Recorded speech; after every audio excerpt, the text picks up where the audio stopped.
March 6, 1944, 11:42 a.m., 28,000 feet above Berlin.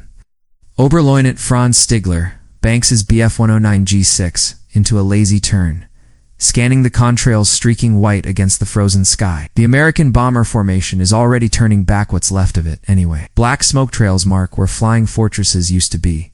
He counts 7, maybe 8. The flak did good work today. His radio crackles, someone's laughing. It's like shooting practice targets, the voice says in clipped German. They come, we shoot, they fall. Stigler doesn't respond. He's watching something else now. It's 3 dots, small, silver, moving with a kind of grace that doesn't belong to anything he's seen before. Dewey Jagger, his wingman, calls out. New fighters. They're not thunderbolts. Too sleek. The P-47s are workhorses, brutish, dependable, short-legged. These are different. They have the long nose of a racer, the profile of something built not just to fight but to hunt. P-51s, Stigler mutters. He's heard the name. Everyone has. The Americans call them Mustangs. For weeks now, intelligence briefings have mentioned them in passing a new long-range escort, they said. Pretty planes. Good for shepherding bombers to the border, then turning back like all the others. That's the rule, after all. It's always been the rule. American escorts can't follow you home. For 3 years, the Luftwaffe has owned the interior of the Reich. The math is simple. Fuel capacity. The P-47s tap out around 400 miles. The P-38S may be a bit more. The bombers lumber deep into Germany, and for a few hours, they're protected. But then the escorts peel away. They have no choice. Their tanks run dry. And that's when the wolves descend. That's when the FW-190s and the 109s come screaming out of the sun. When the twin-engine Bf-110 Zerstors close in from below. When the bomber boxes, those tight defensive formations the Americans rely on, start to crack and bleed. The Americans know this, so do the Germans. There's even a term for it among the fighter pilots. Die Todeszone, the death zone. The unprotected stretch where American blood turns the sky red. But these P-51s, they're still here. Stigler watches them weave through the bomber formation, escorting the damaged fortresses as they limp toward the Dutch border. He's 200 kilometers inside Germany. The Mustangs should be gone by now. They should be vapor. Probably just covering the retreat his wingman offers. They'll turn back. Stigler nods. That makes sense. They always turn back. He throttles up, angles toward a crippled B-17 trailing smoke from its number 3 engine. Easy prey. The Mustangs are too far to interfere. He's got time. But then, one of them turns, not away, toward him. It's still 4,000 meters out, but Stigler sees the wing dip, sees the nose drop into a pursuit curve that's too aggressive, too confident for a pilot worried about fuel. His hand instinctively moves to his throttle. It's been flying long enough to recognize intent. This one isn't leaving. He breaks off the attack run. No point pressing it. The bomber's done for any WWII engines, and a fire in the fuselage. It'll be in the channel by sundown, if it even makes it that far. The Mustang doesn't follow. It just stays. Circling the formation like a sheepdog that's decided the flock is worth dying for. Stigler climbs back to altitude, regrouping with his staffel. The mission's over. The Americans are retreating. Everything went according to plan, but something feels wrong. He glances at his fuel gauge. He's got maybe 20 minutes before he needs to head back to base. That's normal. That's how it always works. So why are the Mustangs still there? Over the next 2 weeks, the reports start to pile up. Jagdgeschwader, too, loses 3 pilots over Brunswick P-51s, still escorting at 500 kilometers. Jagdgeschwader 26 gets mauled near Schweinfurt. Bombers hit Regensburg, then Augsburg, then Munich, and every time, the Mustangs are there. Not just at the border, not just for the first 400 miles, all the way. The briefing rooms go quiet. The laughter stops. Pilots start coming back with stories that don't make sense. Claims that sound like panic or exaggeration. One Staffelkapitan insists he was bounced 50 kilometers from his own airfield. Another says he watched a Mustang chase a 109 all the way to the deck, then pull up and rejoin the bomber stream without even landing to refuel. It's impossible. It has to be impossible. Because if these silver planes with their teardrop canopies and Merlin engines can really go, wherever the bombers go, then the one sanctuary the Luftwaffe has left, the one advantage that's kept them alive this long, just vanished. The death zone is gone. The hunters just became the hunted. April 8th, 1944. 1:14 p.m. Somewhere over Thuringia. Hauptmann Heinz Noki pulls his Bf-109 into a climbing turn, eyes locked on the bomber stream 3,000 meters above. 60 B-17s, maybe more. The formation is tight, good discipline. They've learned that much at least. He's flown 250 combat missions. He knows every trick, every angle, every fleeting moment of vulnerability in a flying fortress formation. He knows where the blind spots are, where the gunners get tired, where the .50 caliber crossfire thins out just enough for a determined pilot to slip through. The day should be routine. His Squadron 9 aircraft spreads into attack formation. Plan is textbook. Climb above the bombers, dive through at 400 miles per hour, hammering the lead aircraft with cannon fire, then brake hard before the escorts can react. Except the escorts aren't where they're supposed to be. Noak spots them immediately. For P-51s, flying in a loose finger four formation 1,000 meters above the bombers. It's not alongside, it's not behind, above. They're sitting in the perch position, the exact spot a German fighter would use to set up an attack run. They're flying like Germans. Stay tight. Noak radios. Watch the Mustangs. He begins his dive. The airspeed needle climbs. 350, 380, 420. The bombers swell in his gun sight. He can see the waist gunners now, their .50 cals already tracking his approach. Tracer fire arcs toward him, slow at first, then accelerating into white-hot streaks that crack past his canopy. He ignores it. Target fixation, that's the game. Get close, get the shot, get out. Da! His thumb hovers over the cannon trigger, and then his wingman screams. Brake left. Brake left. Noak doesn't think. He slams the stick sideways, the G-force crushing him into his seat as the 109 snaps into a brutal aileron roll. Something silver flashes past his right wing so close he can see the rivets. The invasion stripes. The 6.50 caliber machine guns clustered in the wings. A Mustang. It came out of nowhere. No, not nowhere. It came from above. It dove on him the same way he dove on the bombers, using speed and altitude and the sun at its back. Noak's heart hammers. He hauls back on the stick, trying to regain altitude, but the 109 is sluggish now, bleeding energy from the evasive roll. He's vulnerable, exposed. The Mustang is already turning back toward him. Noak knows this dance. Energy fighters versus maneuverability. The P-51 has speed and altitude. He has agility. If he can force a turning fight, he can outmaneuver it. The Bf-109 can turn inside anything the Americans have. He pulls hard into the Mustang, forcing a head-on merge. The two fighters scream toward each other at a combined closing speed of 800 miles per hour. At the last second, Noak brakes right, snapping into a tight climbing spiral. The Mustang follows. It shouldn't, the turn is too tight. The P-51 is heavier. Longer its turn radius should be wider. Noak should be able to outcircle it. Get on its 6, end this. But the Mustang stays with him, turn for turn, meter for meter. Noak pulls harder, tighter, until his vision starts to gray at the edges, till his lungs feel like they're collapsing under the gill load. He glances back. The Mustang is still there, and it's gaining. He reverses, trying to catch the American pilot off guard. The 109 snaps into a splitus, diving hard toward the deck. Noak's altimeter spins down 4,000 meters, 3,000, 2,500. He's using gravity now, trading altitude for speed, hoping to outrun the American or force him to overshoot. The Mustang follows. Noak levels out at 1,500 meters, skimming over a patchwork of frozen fields and forests. His airspeed maxes out at 650 kilometers per hour. Fast. As fast as the 109 can go at this altitude. He looks back. The Mustang is closer. Panic flickers at the edge of his mind. This isn't how it's supposed to work. The Americans are good pilots. He's never denied that. But their planes are supposed to have limits. Weight, drag, fuel, they can't do everything. They're not supposed to outclimb him and outturn him and outrun him, but this one is. Tracer fire suddenly stitches the air beside his canopy. The Mustang is in range. Noak jinks left, then right, then dives again, desperate now. He can hear his breath rasping inside his oxygen mask, can feel the sweat pooling under his flight suit. He's been flying for 3 years. He's shot down 33 aircraft. Survived the Channel, North Africa, and the Eastern Front. And for the first time since 1940, he feels like prey. A glint of metal catches his eye, his own wingman spiraling down trailing smoke. No parachute. The other Mustangs must have picked him off while Noak was fighting for his life. He makes a decision, shoves the throttle to idle, extends his flaps, and hauls the stick back into his stomach. The 109 shudders and slows violently a maneuver called the Luftbremse, the air brake. It's a desperate gambit, designed to make a pursuing fighter overshoot. The Mustang blows past him, overshooting by 200 meters. Noak's on him now. He slams the throttle forward, retracts the flaps, and pulls lead on the American. For 1 perfect second, the P-51 fills his gun sight. He fires.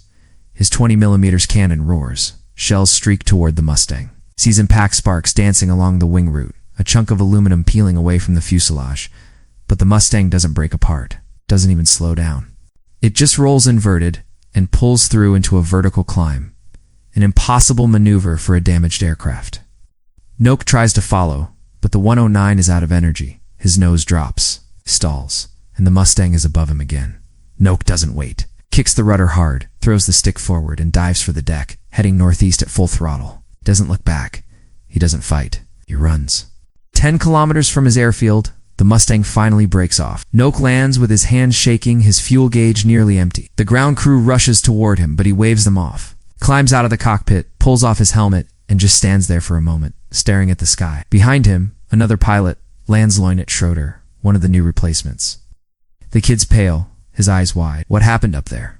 Schroeder asks. Noak lights a cigarette. His hands are still trembling. "They followed us home," he says quietly. Schroeder doesn't understand. Not yet, but he will. They all will. April 24th, 1944. Dawn. Luftwaffe base, Herzogenaurach, Bavaria. The ready room smells like stale coffee and fear. Major Gunther Rowell stands at the front, a map of Germany spread across the table. Red pins mark airfields. Blue lines trace bomber routes. There are too many blue lines now. They crisscross the map like veins, reaching places that were supposed to be safe: Munich, Regensburg, Schweinfurt, even Berlin itself. 12 pilots sit in front of him. 2 weeks ago, there were 23. Raoul doesn't waste time with speeches. He's 32 years old and has 250 confirmed kills. He survived the Eastern Front, where he shot down 3 Soviet fighters in 4 minutes. He's been shot down 8 times himself and walked away every time. The men respect him because he's still alive, and in the spring of 1944, that's the only credential that matters. "New orders from Luftwaffe," he says, his voice flat, effective immediately. "We're to avoid engagement with P-51s unless absolutely necessary." Silence. Then someone laughs. It's bitter, humorless. "Avoid them." Oberfeldwebel Klaus Miedusch leans forward. "They're everywhere. How are we supposed to avoid them?" Raoul doesn't answer immediately. Lights a cigarette, takes a long drag, and exhales slowly. "You go after the bombers only when the Mustangs are engaged elsewhere. You hit fast, you break off clean, and you don't under any circumstances. You let them draw you into a turning fight. And if they bounce us, then you run." The room erupts. It's not loudly, these men are too tired for outrage, but the murmurs ripple through the benches like poison. Run. The word tastes wrong. These are fighter pilots, Jagdflieger, the predators of the Luftwaffe. They've spent 3 years hunting, killing, winning. Now they're being told to flee. Miedusch shakes his head. "The 109 can outturn a Mustang. I've done it. Hartmann's done it. If we fight smart..." Hartmann fights on the Eastern Front. Raoul interrupts. "Against yaks and lags that have half the engine power, and pilots with 20 hours of training. The Americans over the Reich have 300 hours. They've been flying combat missions since Tunisia. Their planes..." He pauses, choosing his words carefully. "Their planes are better than ours now." The room goes quiet. Better. No one wants to say it out loud, but everyone's thinking it. The P-51D, the one with the bubble can stage superchargers, faster than the Bf-109 above 20,000, faster than the FW-1, climbs better, dive, and it has range. That cursed impossible. Intelligence says they're using drop. Raoul continues. "External fuel pods under the wing. Once they're empty, the Mustangs jettison them and fight clean. That's how they're reaching Berlin and back." "Then we shoot them on the way in," someone suggests. "Before they drop the tanks. While they're heavy." Raoul nods. "That's the theory. You have to catch them before they see you, and they're flying top cover at 30,000 feet. By the time you climb to intercept, they've already dropped the tanks, and they're on top of you." Another silence. Longer this time. Lieutenant Franz Wojtek raises his hand. He's 19 years old. It's been operational for 3 weeks. "What are our losses?" he asks quietly. Raoul glances at the papers on the table. He doesn't need to look, he's memorized the numbers, but it gives him a second to decide how much to say. Last month, Jagdgeschwader 3 lost 47 pilots. Jagdgeschwader 11 lost 39. Jagdgeschwader 26 lost 52. Wojtech's face goes white. 52. Most of them 2 P-51s, Raoul says. "We're losing experienced Stafokopins, flight leaders. Pilots who've survived 2-3 years of combat. We're replacing them with, he doesn't finish the sentence. He doesn't have to. Everyone knows. The replacements arrive with 40 hours of flight time, barely enough to take off and land. They're dead within a week. The Luftwaffe is bleeding out. The Americans know it. Raoul taps the map. Here's what we know. The Mustang groups are operating in relays. The 4th Fighter Group escorts the bombers to the target. The 357th takes over for the return leg.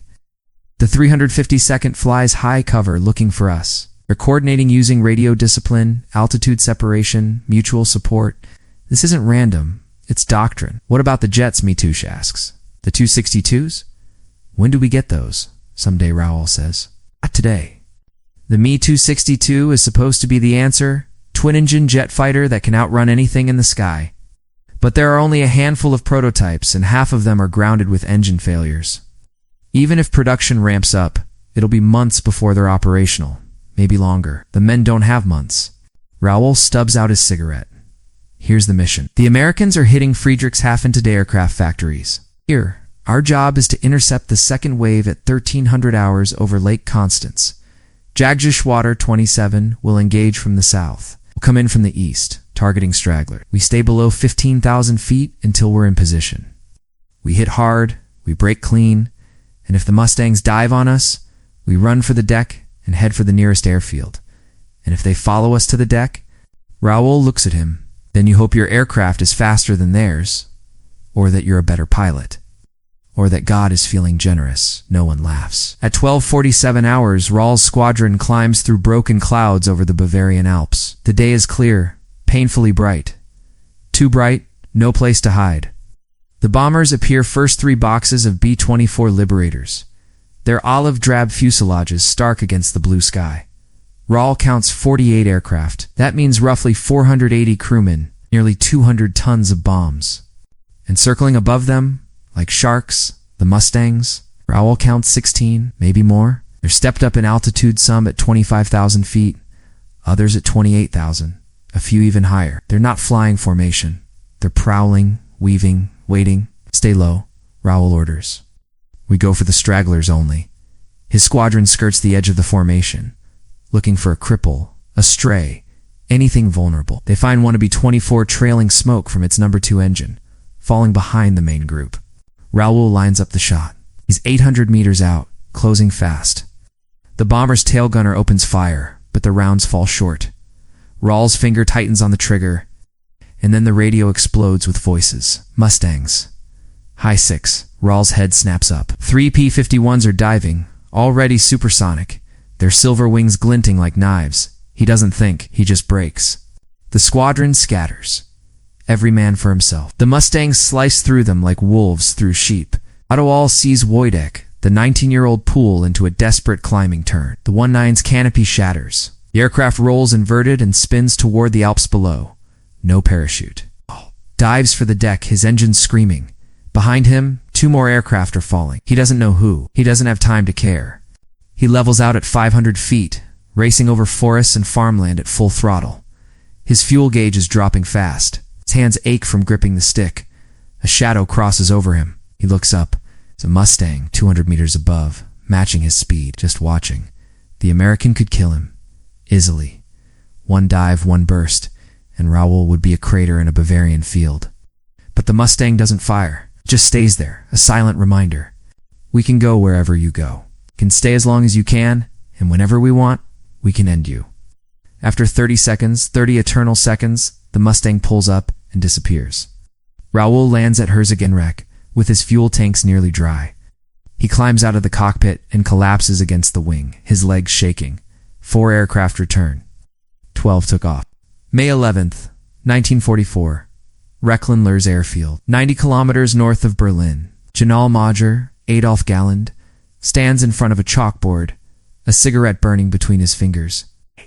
He's 32 years old and looks 50. The war has carved lines into his face that weren't there a year ago. Behind him, 60 of the Luftwaffe's best fighter pilots sit in rows. These aren't replacement pilots with 40 hours of training. These are the survivors, the men with 100 kills, 200, 300, the expertin, the aces. If anyone can find an answer to the Mustang problem, it's them. Galland doesn't bother with pleasantries. Gentlemen, he says, we are losing. The words hang in the air like smoke. No one contradicts him. The numbers speak for themselves. In April alone, the Luftwaffe lost over 500 pilots. Production can't keep up. Training can't keep up. The replacements arrive younger and less prepared every week, and they die faster than their names can be entered into the logbooks.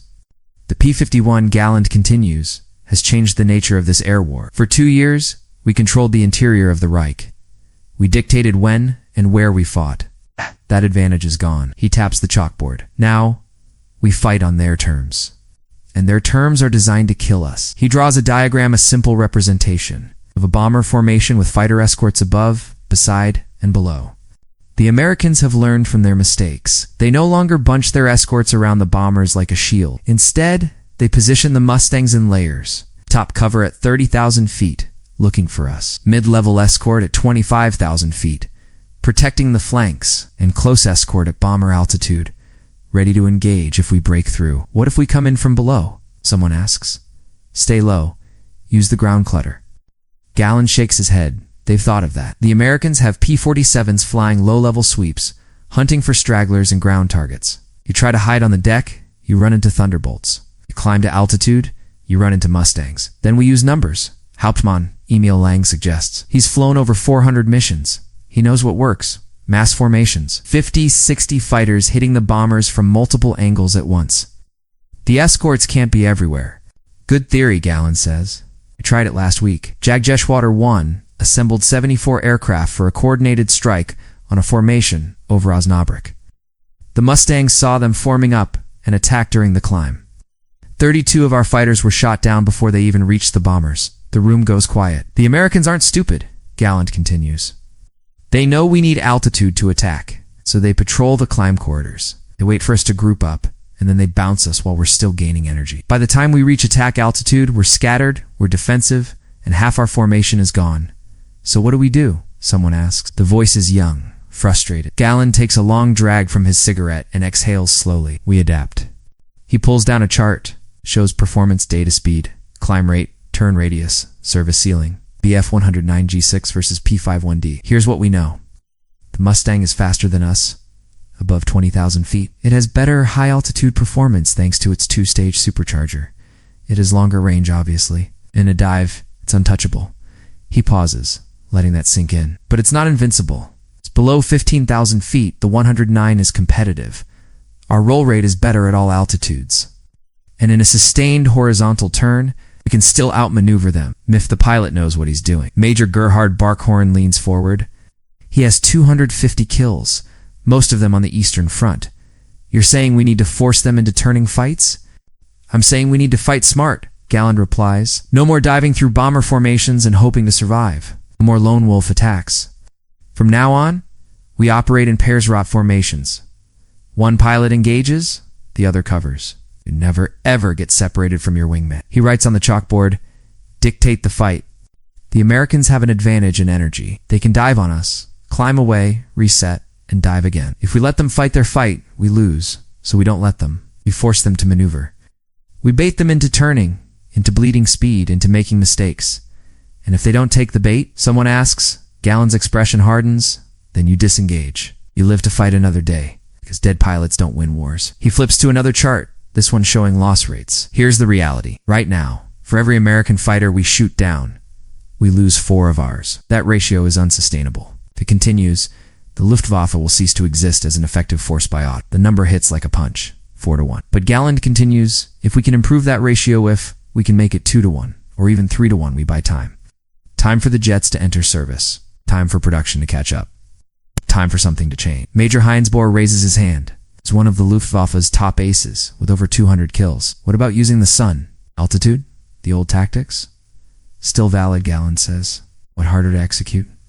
The Mustangs have excellent visibility. That bubble canopy gives them almost 360-degree vision. It's difficult to surprise them. Even if you do, they're fast enough to disengage before you can capitalize. He stubs out his cigarette and immediately lights another. Gentlemen, I won't lie to you. This is the hardest fight we've faced. P-51 is the best fighter the Allies have produced, and the pilots flying them are good, very good, but they're not unbeatable. He gestures to a young pilot in the front row line at Hans Ehlers. Tell them about Magdeburg. Ehlers stands awkwardly. He's 22 years old, thin as a rail with dark circles under his eyes. I got a Mustang last week, he says quietly. Near Magdeburg. How? Galan prompts. I stayed low, right on the deck. There was a damaged B-17 limping home, and a Mustang was escorting it. I came in from behind, using a ridgeline to mask my approach. P-51 pilot never saw me until I was inside 200 meters. I fired, hit his engine, and he went down. And then Ehlers swallows. 2 more Mustangs showed up. I ran, full throttle, low level, through a valley. They chased me for 10 kilometers, but I know the terrain. I lost them near a forest. Galan nods. Patience, discipline, terrain. That's how you beat them. You don't fight fair. You use every advantage you have. Local knowledge, low altitude, surprise. You make them fight your fight. He turns back to the chalkboard. New tactics. Effective immediately. 1. We abandon high-altitude interceptions unless we have numerical superiority. 2. We focus on hit-and-run attacks one pass, then disengage. 3. We target damaged bombers and stragglers. They're easier kills, and they draw fewer escorts. That's cowardly, someone mutters. Galan rounds on him. No, that's survival. Pride doesn't win wars, results do. I don't care if you shoot down 100 bombers or 1. I care that you come home. Because every pilot we lose is irreplaceable, and every pilot the Americans lose is replaced within a week. He lets that settle. We are not trying to stop the bombers anymore. Can't. There are too many of them, and not enough of us. What we can do is make them bleed. Make every mission costly. Make the Americans question whether this campaign is worth the price. Barkhorn speaks up. And if that doesn't work, Galan meets his eyes. Then we hold on until the jets arrive, or until there's no one left to hold. No one asks what happens after that. The briefing ends. The pilots file out in silence, heading back to their airfields, their squadrons, their wars. Galan stays behind, staring at the chalkboard. He's been flying since 1940. He's seen France, Britain, North Africa, the Eastern Front. He's watched the Luftwaffe dominate the skies, and now he's watching it die. The P-51 didn't just change the air war, it ended it. The only question now is how long until everyone else realizes. June 20th, 1944. 9:23 a.m., 22,000 feet above Leipzig. Oberleutnant Willy Maximowitz throttles back, letting his FW-190 settle into a lazy orbit. Below him, the city spreads out like a gray scar factories, rail yards, smokestacks. Target Trich, the Americans will be here soon. They always come. He's 24 years old. He's been flying combat missions for 18 months. In that time, he's seen 83 men cycle through his squadron. 31 are dead. 19 are in hospitals. 12 are missing. The rest transferred out, broke down, or simply stopped showing up. Maximowitz is one of 7 originals left. His radio crackles. Adler 1. This is Himmelbit. Bomber formation inbound, bearing 270, altitude 24,000 feet, estimated strength 120 heavy bombers. Fighter escort present type P-51. Of course, it's P-51s. It's always P-51s now. Maximowitz glances at his fuel gauge. He's got 90 minutes, maybe less if he pushes it. Enough for 1 good attack run. Maybe 2 if he's lucky. Adler flight. Form on me, he calls. We're going hunting. 6 aircraft slide into position behind him. It's all that's left of the squadron today. 3 are in the shop with engine trouble. 2 crashed on landing yesterday. 1 pilot didn't wake up this morning exhaustion, the doctor said. The kid was 19. Maximowitz scans the horizon. The bombers aren't visible yet, but he can see their contrails' white streaks scratching across the blue sky like chalk on slate. And above them, higher, thinner trail, the Mustangs. Stay low until we're in position, he orders. We'll climb fast, hit the trailing elements, and break for the deck.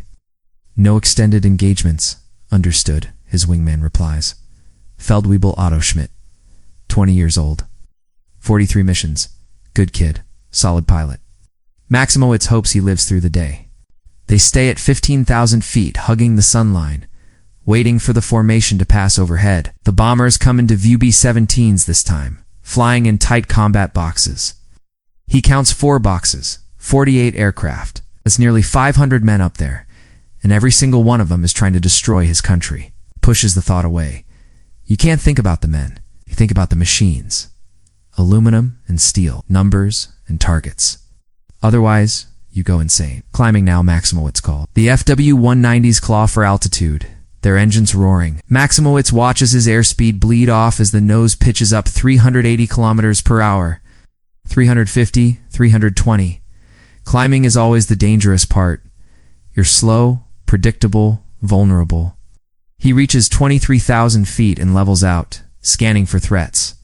The Mustangs are there. 4 of them, 3,000 feet above the bombers, circling like vultures. They haven't seen him yet. Okay, or maybe they have, and they're just waiting. Target the last bomber in the formation. Maximowitz orders. 1 pass. Then we're gone. He rolls inverted and pulls through into a diving attack. The bomber grows in his gun sight. Huge, lumbering, fragile. He can see the ball turret swiveling toward him, the twin .50 calibers tracking his approach.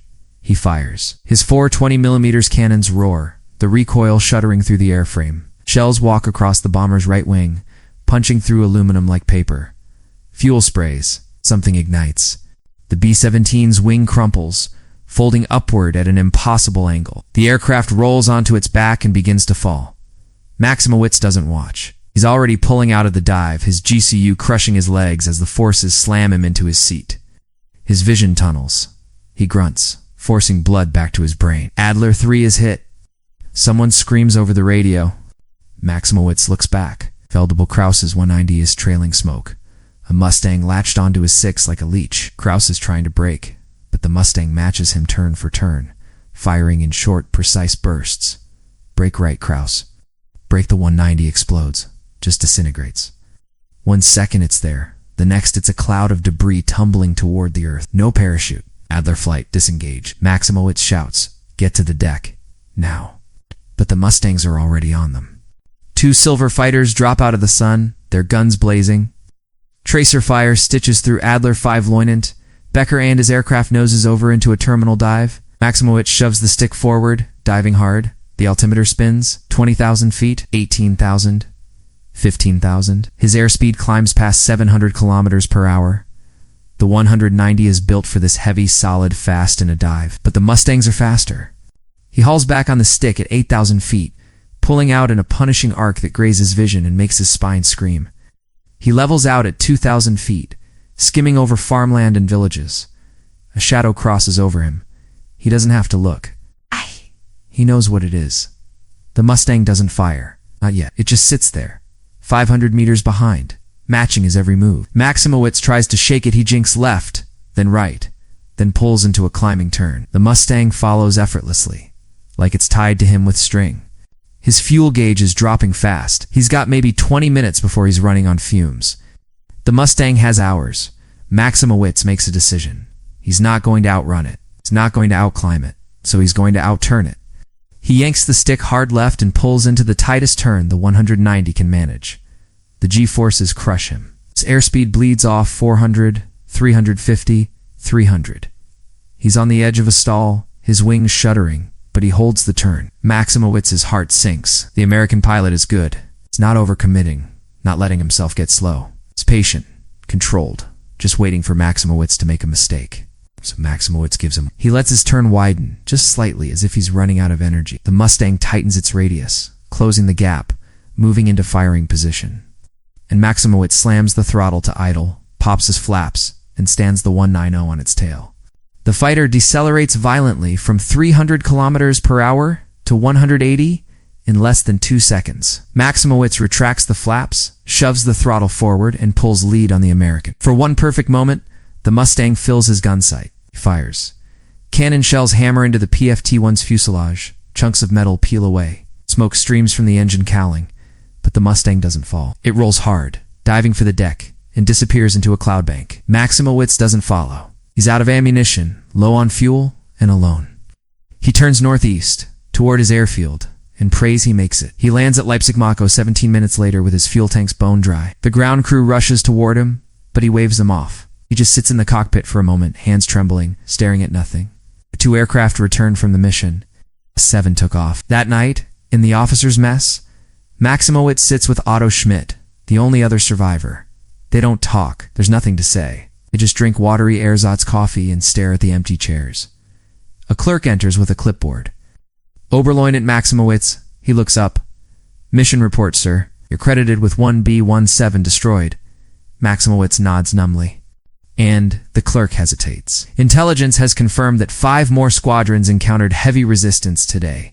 In total losses for Luftwaffe, 43 aircraft. Pilot casualties, 31 killed, 9 wounded, 43 in one day. The clerk leaves.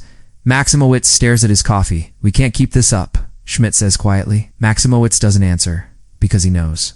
What?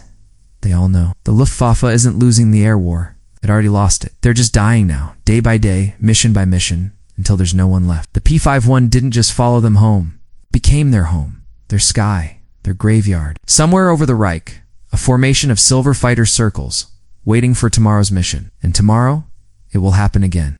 August 17th, 1944, 5:47 a.m., Luftwaffe base Gardelegen, 100 kilometers west of Berlin. Major Heinz Bohr sits alone in the pre-dawn darkness, a half-empty bottle of schnapps on the table in front of him.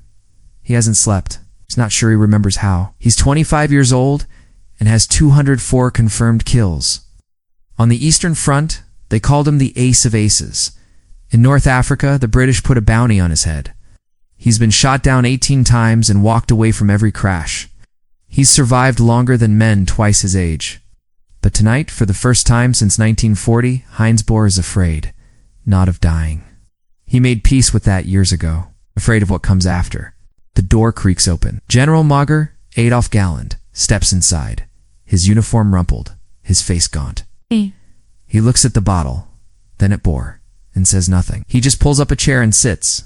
For a long time, neither man speaks. How many today? Bohr finally asks. Galland lights a cigarette. 56. Bohr closes his eyes. Could have been worse. Jagdgeschwader. For lost 19 pilots in a single engagement over Brunswick. The Americans hit them during climb out. Never even reached the bombers. Bohr pours himself another drink. His hands are steady muscle memory from years of flying butt inside. Something is collapsing. We can't win this, he says quietly. Galland exhales smoke. No, we can't. The admission hangs in the air like poison. Saying it out loud makes it real. Then why are we still flying? Galland's jaw tightens. Because we don't have a choice. Gring wants results. Hitler wants miracles. And the Allies want us dead. So we fly until there's no one left to fly. The jets are 3 months away, maybe 4. And even if they arrive tomorrow, we don't have enough pilots to fly them. We're losing experienced men faster than we can replace them. The Americans are sending up pilots with 300 hours of training. We're sending up kids with 40. Bohr takes another drink. I shot down a Mustang last week. The pilot bailed out near our airfield. We pulled him out of the wreckage. He pauses. He was 22 years old, college graduate. He'd been flying combat missions for 6 months. 6 months, and he flew better than pilots I've known for 3 years. They have resources, Galland says flatly. Fuel, aircraft, pilots. Time, we have none of those things. We have experience. Experience doesn't matter when you're outnumbered 5-1. Galland crushes his cigarette. You know what the Americans are doing now? They're not just escorting bombers. They're sending Mustangs ahead of the formation's fighter sweeps, looking for us on the ground. They strafe our airfields during takeoff and landing. They shoot us up while we're refueling. They're not fighting for air superiority anymore, Heinz. They already have it. Now they're just exterminating us. Bohr stares at the table. He's seen it. Everyone has. 3 weeks ago, a squadron of P-51s caught them on the ground at Stendal. It came in low, fast, strafing the parked aircraft before anyone could react. 14 fighters destroyed. 5 pilots killed. They were just sitting ducks. The hunters had become the hunted. We used to own the sky, Bohr says.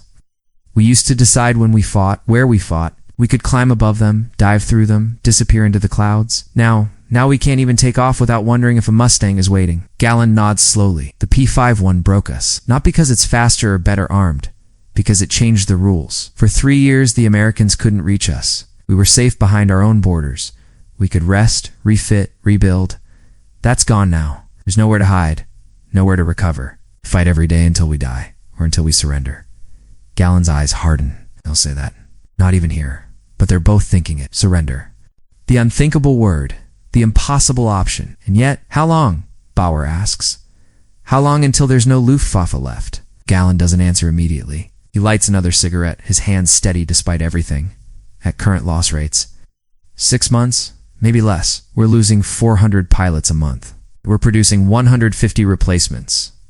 Do the math. Bohr does the math. By spring, there will be no one left.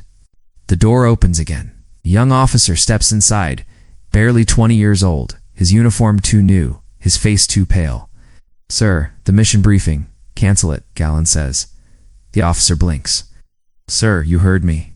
Cancel the morning mission. Stand down all flights. But General Lobrist, Gring's orders. Gring can fly the mission himself if he wants. Gallon snaps. We're not sending men up to die for nothing today. The officer hesitates, then salutes and leaves. Bohr looks at Galland. They'll court-martial you, probably. Galland shrugs. But I'm tired of watching boys die. The mission today was supposed to intercept a formation of B-17s over Magdeburg. Intelligence reports say there are at least 60 P-51s escorting them. We have 12 operational aircraft. 12. What the hell are we supposed to do with 12 fighters against 60 Mustangs? We're supposed to try. Why? Galland's voice rises. So we can add 12 more names to the casualty lists. So we can write 12 more letters to families who've already lost everything. For what? We won't stop the bombers. We won't change the outcome of this war. All we'll do is throw away 12 more lives. Barr says nothing. Because Galland is right. They both know it. Outside, the sun is right. Another day. Another mission. Another roll of the dice. But the dice are loaded now. The house always wins. The house is full of Mustangs. Galland stands, straightens his uniform, and walks to the door. He pauses, his hand on the frame. You know what the worst part is? He says quietly. The P-51 isn't even the best plane they have. It's just the one they can produce in the thousands. Imagine if they'd built something better. Barr doesn't want to imagine it. Galland leaves. Barr stays, staring at the bottle. He thinks about the men he's lost. Friends. Wingmen. Students. He thinks about the pilots who will die today, tomorrow, next week. He thinks about the empty chairs in the ready room. The names crossed off the roster. The letters that start with, "We regret to inform you." And he thinks about the Mustang, those sleek silver fighters with their bubble canopies and Merlin engines, the planes that go anywhere, stay forever, and kill without mercy. The Germans used to call them escort fighters, just another Allied machine, pretty but limited. Now they don't call them anything because when you see one, you're already dead. Barr picks up the bottle and pours another drink. Then he gets up, puts on his flight jacket, and walks toward the flight line. Because surrender isn't an option. Because orders are orders. Because somewhere over Germany, a formation of B-17s is heading toward a target, and someone has to try to stop them. Even if trying means dying. Even if dying means nothing. The sun climbs higher. The engines roar to life, and Heinz Bird takes off into a sky that no longer belongs to him.